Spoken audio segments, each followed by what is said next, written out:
जैसा कि मैंने आपको पिछले वीडियो में बताया था कि जो टॉपिक नंबर 4 है वो वुमन से रिलेटेड है, उनके स्ट्रगल से रिलेटेड है। कल भी हमने कुछ उनकी ग्रीवांसेस के बारे में देखा था और आज हम दो बातों पर चर्चा करेंगे। पहला तो जो रिवोल्यूशनरी गवर्नमेंट थी यानी जैकोबिन गवर्नमेंट थी, उसने कुछ ऐसे लॉज इंट्रोड्यूस किए थे जिससे औरतों के जीवन में कुछ इम्प्रूवमेंट आया था। वो कौन कौन से थे? तो पहला पॉइंट बनता है laws introduced by the revolutionary government to improve the lives of women. पहला क्या था? जब भी स्टेट स्कूल्स बनाए जाने लगे तो schooling was made compulsory for the girls also. The next one, their fathers could not force them into marriage against their will। उनकी इच्छा के विरुद्ध उनके फादर उनको जबरदस्ती शादी के दबाव में नहीं डाल सकते थे। And marriage was made into a contract entered into freely and registered under civil law।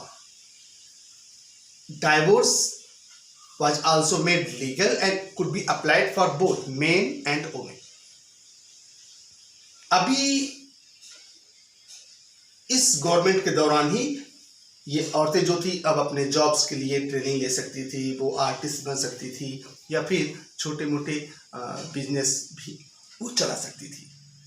इस तरह से ये लॉज इंट्रोड्यूस किए गए थे जैकोबिन्स गवर्नमेंट के द्वारा, जिसको कि रिवोल्यूशनरी गवर्नमेंट कहते हैं। दूसरी बात, जो औरतों की डिमांड थी for equal political rights and for the equal wages, इसके बारे में आगे आपके बुक में मेंशन है कि इनका जो स्ट्रगल था ये कंटिन्यू चलता रहा। और जब भी रेन ऑफ टेरर यानी रिवोल्यूशनरी गवर्नमेंट का शासन था तो इस गवर्नमेंट ने कई ऐसे लॉज इशू किए जिसमें एक आदेश था कि वुमेन्स के जो क्लब चलाए जा रहे थे वो बंद किए जाएं और उनकी पॉलिटिकल एक्टिविटीज पर भी बैन लगा दिया जाए। कई प्रोमिनेंट औरतों को अरेस्ट किया गया और बाद में उनकी हत्या भी कर दी गई। यहाँ तक कि अगले आने वाले 200 वर्षों तक औरतों ने अपना ये मांग, अपना ये स्ट्रगल जारी रखा पूरे यूरोप में और वर्ल्ड में। और जहाँ तक फ्रांस की बात है, finally in 1946 women in France won the right to vote. इनको वोटिंग करने का अधिकार मिला फ्रांस में 1946 में। आज के वीडियो में बस इतना ही। इन दोनों बातों को जानना आवश्यक है और अपनी कॉपी पर लिखना बहुत आवश्यक है।